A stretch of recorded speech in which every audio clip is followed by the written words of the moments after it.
Kamusta, Virgo? Welcome to Like a Tarot. Alamin natin yung situation mo at saka situation ng person mo. Angels and guides, please guide us. Ano ang reading para sa mga Virgo? Para sa mga bagong viewers, ang reading na ito ay timeless reading, general reading at guide po lamang. Hindi po magre-resonate sa lahat kaya kunin mo lang yung akma sa sitwasyon mo at kung kailan mo napanood ang reading na ito, yon ang start ng 1 week reading para sa iyo. Ikaw na bahala magpalit kung si person mo ito o ikaw.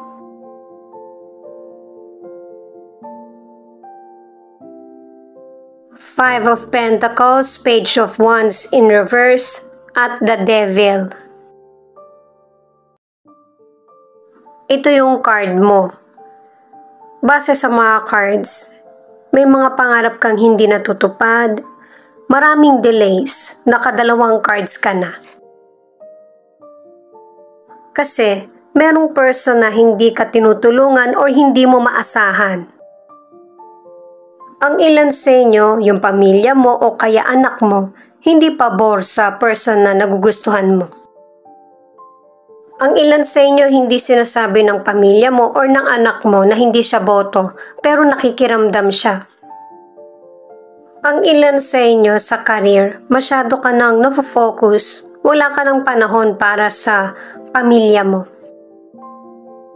Ang ilan kasi sa inyo ayaw mong pa-distract o kaya meron kang hinahabol na deadline. At saka ang ilan sa inyo mag-ingat ka rin sa kasamahan mo sa trabaho na akala mo kaibigan talaga yung turing sa'yo pero hindi. Ang tingin niya sa'yo ay rival. Ang ilan sa inyo, pamilya mo man ito or person mo, masyado kang nagiging mapagbigay. Ang ending, ikaw yung nawawalan. At saka nakadalawang cards ka na rin na merong person na nagmamanipula sa iyo. Lalo na kung patungkol sa financial. Ang ilan sa inyo iniisip mo kung magkakaroon ba kayo ng long-term na relasyon ng person mo. Ang sagot ng card ay hindi. Hindi siya magkukommit sa iyo. Buti na lang.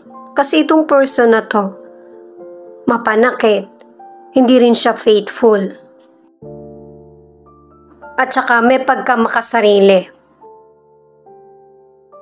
Itong the lovers, maybe natapos na itong connection na ito or nangyayari pa lang. Marami kang nare-realize kung ano talaga yung totoong love. Na dapat pahalagahan at dapat tapusin.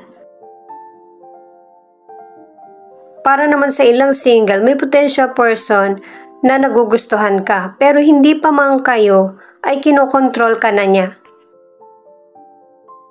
At saka para sa ilang single, kung nakakaramdam ka ng pagdududa sa potential person, tama yung pakiramdam mo.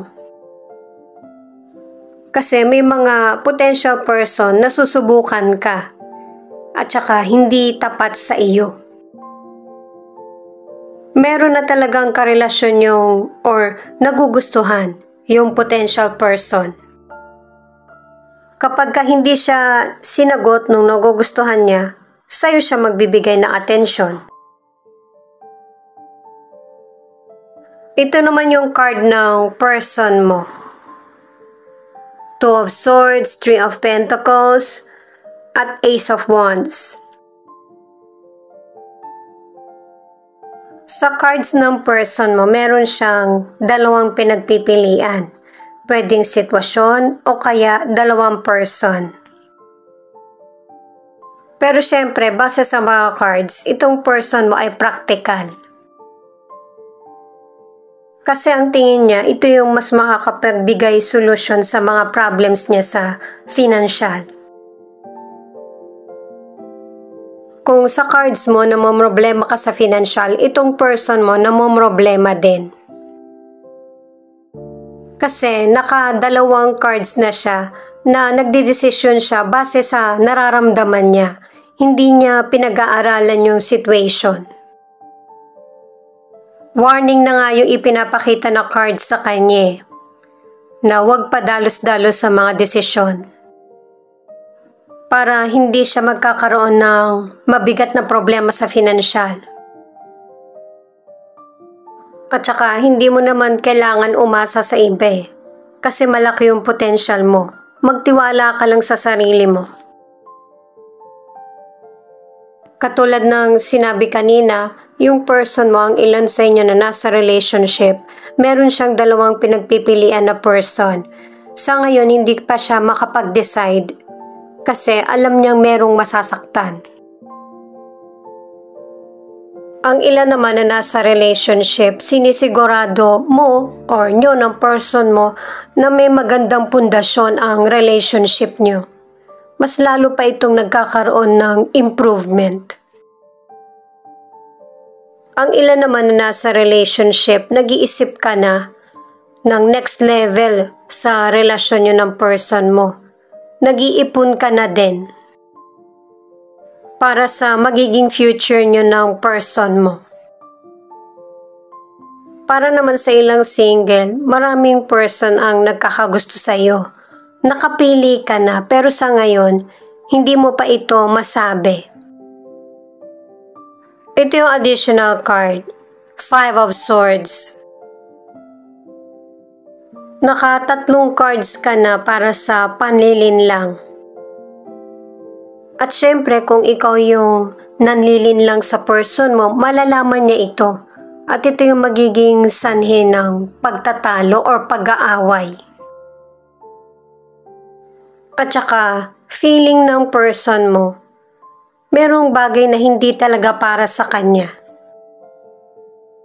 Pero para sa akin guys, kung yung itong person na ito ay merong hindi magandang nagawa sa'yo, lalo na pagdating sa financial, kailangan talaga habulin mo. Kasi kung magkakanya-kanya, kailangan pare-pareho kayong happy. Hindi pwedeng ikaw lang yung malulungkot tapos yung iba nakikinabang sa mga pinaghirapan mo. Ang ilan kasi sa inyo ganun yung sitwasyon.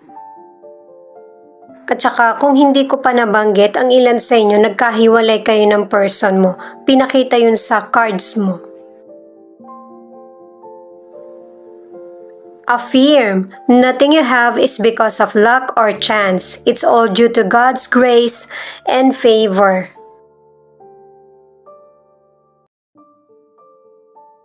555, change and growth. Ito talaga yung kailangan mo. Lalo na't ang ilan sa inyo, merong panlilinlang, betrayal. I-add ko lang para sa mga single, kailangan mo din ng tulong ng mga kaibigan mo para magkaroon ka ng bagong kakilala. Kasi isa rin yun sa paraan para makilala mo yung person na kapareho ng mindset mo or goals sa buhay.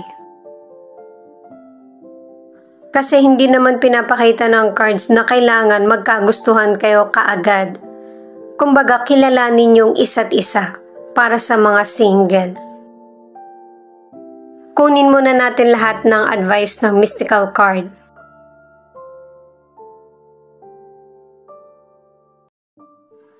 King of Summer. Ibig sabihin nito, may romantic person na magbibigay sa iyo ng interes na mapagkakatiwalaan mo.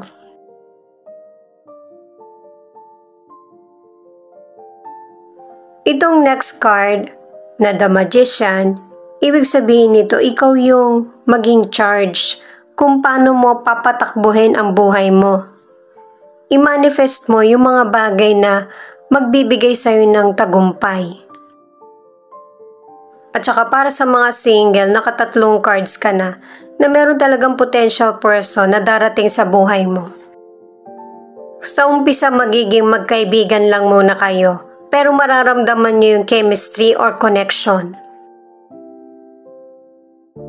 Ang ilan na nasa relationship, nakadalawang cards na yung person mo, hindi talaga siya nagkukommit sa iyo. Ang iba naman, patuloy na nagiging matibay ang relasyon. pinoprotektahan ang isa't isa. At ang advice ay ipagpatuloy yung ganitong connection para walang maging misunderstanding. Ito naman yung cards para sa solution. The Temperance, the Judgment in reverse, at 4 of Cups. Nakadalawang cards ka na ang ilan sa inyo ay nasa ibang bansa. At saka merong mga magandang nangyari sa buhay mo. Pero hindi ito yung inaasahan mo na resulta. Kaya lang dahil nga sa hindi ito yung hinahangad mo na resulta, tingin mo may mga na-miss kang oportunidad. Patungkol man ito sa business, sa career, or sa love life. Ang ilan kasi sa inyo, maybe nag-apply ka sa ibang lugar pero wala pa ring progress. Ang ilan sa inyo sa health ay nagkakaroon ng problema kaya hindi ka makapagdesisyon. At saka sa health ay isipin mo yung mga positibo. Natutulungan ka ng universe para magkaroon ng recovery. Pinapaunawa rin na hindi lang ikaw yung nagsasuffer. Maraming nagsasuffer pero palaban pa din.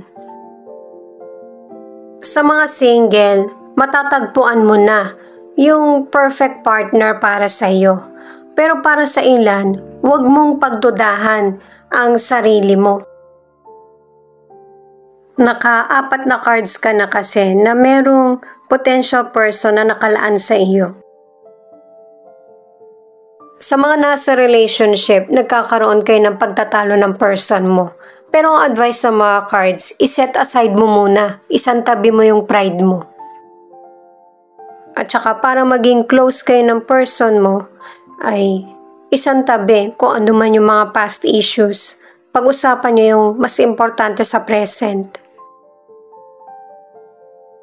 At saka ang ilan sa inyo, kung patuloy ang pagtatalo niya ng person mo at walang nagiging solusyon sa problema, kailangan ng mag-decide ang isa sa inyo kung ipagpapatuloy ang relasyon or i-let go na lang. Itong The Moon, naka-5 card ka na para sa panlilin lang. At saka nakikita mo naman yung picture, 'di ba? Pa-zigzag. Yan yung mga challenges na darating sa iyo. Yung mga darating pa na kailangan mong kaharapin. At pinapaunawa ng card na ito na kailangan mong i-control yung mga bagay na pwede mong makontrol at yung mga bagay na pwede mo nang dapat i-let go. May mga sitwasyon kasi na paulit-ulit lang at saka yung cards din, 'di ba? Pinapaulit-ulit lang din na meron talagang panlilin lang. Hindi ito gusto ng guide mo kaya inuulit yung reading natin. Mas makakabuti na unahin mo yung sarili mo. Magkaroon ng healing. Itong 10 of Pentacles, ibig sabihin, magiging maganda na yung sitwasyon mo pagkatapos na pakawalan or alisin ang sarili sa mga negatibo. Abundance ang card na yan sa career, financial, at love life. Itong The Death ay ibig sabihin meron ka ng tinatapos na connection. Mas tinatanggap mo na kung ano man yung mga bagong oportunidad na dumarating sa iyo. Itong 7 of Swords ay paalala sa iyo na mas mag-focus ka sa positive. Iwasan yung mga taong magpapababa ng energy mo. Isipin kung ano yung mas makakabuti sa iyo kasi ito yung magpapabago sa kapalaran mo.